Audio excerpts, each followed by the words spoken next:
Alex didn't realize that stepping into the estate sale that Saturday morning would change his life, or end it. The old house had an air of decay, its windows cloudy and the scent of mildew hanging heavily in the air.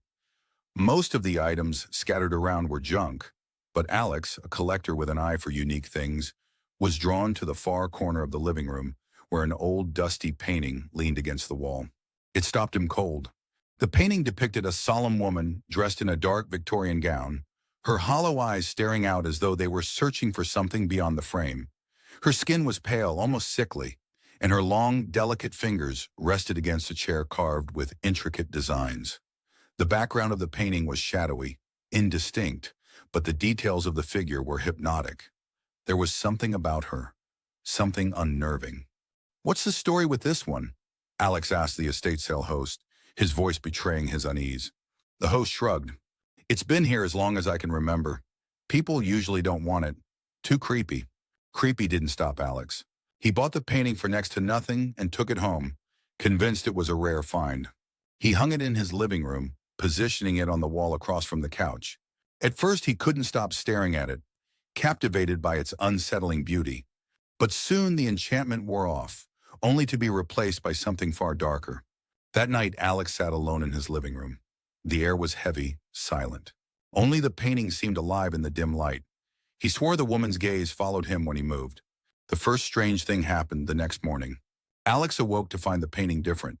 The woman's hand, which had originally rested on the chair, now hung by her side, as if she'd stood up. Alex laughed nervously, chalking it up to his imagination, or fatigue. But as the days passed, the changes became undeniable. Her expression, once solemn, twisted into a grimace of anger. Her shoulders shifted. She seemed closer to the edge of the frame. Even worse, he started hearing things. At first it was whispers, faint, scratchy voices echoing through the room at night. Alex searched for explanations. Maybe it was his neighbors? A vent? His mind playing tricks? But as the days turned into weeks, the whispers transformed into full-fledged screams. Inhuman cries erupted from the painting each night, crescendoing in blood-curdling anger as the woman's glare became unbearable. One night, as Alex tried to sleep, he heard the sound of wood creaking. He bolted upright in bed, his chest tight. He ran to the living room, immediately locking eyes with the painting. The entire frame shook, and the woman's arms were now reaching out, grasping at the sides of the canvas, pulling herself closer to the edge.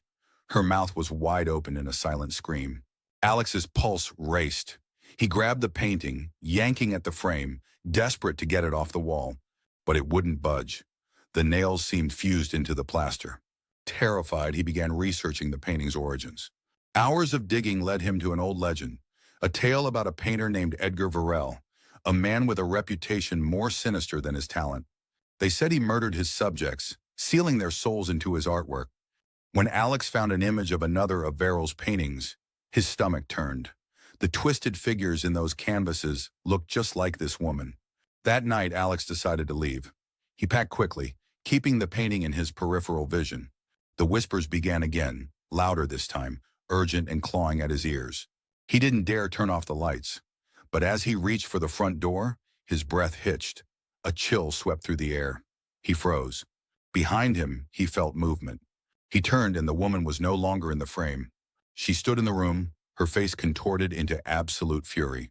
Her hollow eyes locked onto Alex and her fingers stretched unnaturally long. He screamed as she charged toward him, her pale hands slamming into his chest like ice and dragging him back into the frame. Alex's final cries echoed into silence as his body twisted, fading into the canvas. The next morning, the painting was gone from Alex's wall, but miles away, at another estate sale in another town, it appeared again. This time, the woman wasn't alone. Trapped inside the canvas, her hollow eyes now stared alongside a terror-stricken man, his face frozen in agony, his scream eternal. The cycle begins anew.